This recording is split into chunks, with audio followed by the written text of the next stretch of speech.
Russia. Goes to you, 2 minutes, Senator Obama. How do you see the relationship with Russia? Do you see him as a competitor? Do you see him as an enemy? Do you see him as a potential partner? Well, I think that given what's happened over the last several weeks and months, our entire Russian approach has to be evaluated because a resurgent and very aggressive Russia is a threat to the peace and stability of the region. Their actions in Georgia were unacceptable. They were unwarranted. And at this point, it is absolutely critical for the next president to make clear that we have to follow through on our the 6-point ceasefire. They have to remove themselves from South Ossetia and Abkhazia. It is absolutely important that we have a unified alliance and that we explain to the Russians that you cannot be a 21st century superpower or power and act like a 20th century dictatorship. And we also have to affirm all the fledgling democracies in that region. The Estonians, the Lithuanians, the Latvians, the Poles, the Czechs, that we are in fact going to be supportive and in solidarity with them in their efforts. They are members of NATO, and to countries like Georgia and the Ukraine, I think we have to insist that they are free to join NATO if they meet the requirements, and they should have a membership action plan immediately to start bringing them in. Now, we also can't return to a Cold War posture with respect to Russia. It's important that we recognize there are going to be some areas of common interest. One is nuclear proliferation. They have not only 15,000 nuclear warheads, but they've got enough to make another 40,000, and some of those loose nukes could fall into the hands of al-Qaeda. This is an area where I've led on in the Senate, working with a Republican ranking member of the Senate Foreign Relations Committee, Dick Lugar, to deal with the proliferation of loose nuclear weapons.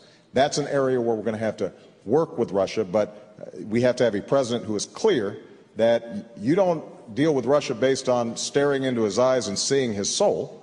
You deal with Russia based on what are the national security interests of the United States of America, and we have to recognize that the way they've been behaving lately demands a sharp response from the international community and our allies. 2 minutes on Russia, Senator McCain. Well, I was interested in Senator Obama's reaction to the Russian aggression against Georgia. His first statement was, both sides ought to show restraint. Again, a little bit of naivete there. He doesn't understand that Russia committed serious aggression against Georgia. And Russia has now become a nation fueled by petrodollars that is basically a KGB apparatchik-run government. I looked into Mr. Putin's eyes, and I saw 3 letters, a K, a G, and a B. And their aggression in Georgia is not acceptable behavior. I don't believe we're going to go back to the Cold War.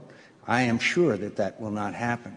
But I do believe that we need to bolster our friends and allies. And that wasn't just about a problem between Georgia and Russia. It had everything to do with energy. There's a pipeline that runs from the Caspian through Georgia through Turkey. And, of course, we know that the Russians control other sources of energy into Europe, which they have used from time to time. It's not accidental that the presidents of Latvia, Estonia, Lithuania, Poland, and Ukraine flew to Georgia, flew to Tbilisi, where I have spent a significant amount of time with a great young president, Misha Saakashvili. And they showed solidarity with them, but also they are very concerned about the Russian threats to regain their status of the old Russian Empire.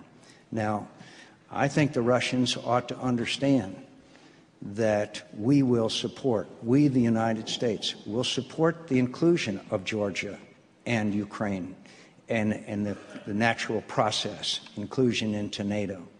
We also ought to make it very clear that the Russians are in violation of their ceasefire agreement. They have stationed additional troops in Abkhazia and South Ossetia. By the way, I went there once, and we went inside and drove in, and there was a huge poster. And this is Georgian territory, and there was a huge picture of Vladimir Putin, and it said, Vladimir Putin, our president. It was very clear the Russian intentions towards Georgia. They were just waiting to seize the opportunity. So this is a very difficult situation.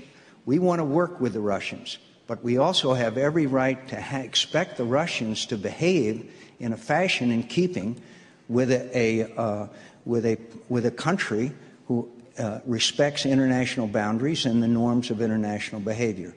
And watch Ukraine. This whole thing has got a lot to do with Ukraine, Crimea, the base of the Russian fleet in Sevastopol, and the breakdown of the political process in Ukraine between Tymoshenko and Yushchenko is a very serious problem. So watch Ukraine, and let's make sure that the Ukrainians understand that we are their friend and ally. Do you have a major difference with what he just said? No, actually, I think Senator McCain and I agree for the most part on these issues. Obviously, I disagree with this notion that somehow we did not forcefully object to Russians going into Georgia. I immediately said that this was illegal and objectionable, and absolutely I wanted a cessation of the violence because it put an enormous strain on Georgia. And that's why I was the first to say that we have to rebuild the Georgian economy and called for $1 billion that has now gone in to help them rebuild. Because part of Russia's intentions here was to weaken the economy to the point where President Saakashvili was so weakened that he might be replaced by somebody that Putin favored more. 2 points I think are important to think about when it comes to Russia. Number one is we have to have foresight and anticipate some of these problems. So back in April, I warned the administration that you had Russian peacekeepers in Georgian territory. That made no sense whatsoever. And what we needed to do was replace them with international peacekeepers and a special envoy to resolve the crisis before it boiled over. That wasn't done, but had it been done, it's possible we could have avoided the issue. The second point I want to make is the issue of energy. Russia is in part resurgent, and Putin is feeling powerful because of petrodollars, as Senator McCain mentioned. That means that we, as one of the biggest consumers of oil, 25% of the world's oil, have to have an energy strategy not just to deal with Russia, but to deal with many of the rogue states we've talked about, Iran, Venezuela. And that means, yes, increasing domestic production and offshore drilling, but we only have 3% of the world's oil supplies, and we use 25% of the world's oil. So we can't simply drill our way out of the problem. What we're going to have to do is to approach it through alternative energy like solar and wind and biodiesel and, yes, nuclear energy, clean coal technology. And, I've got a plan for us to make a significant investment over the next 10 years to do that.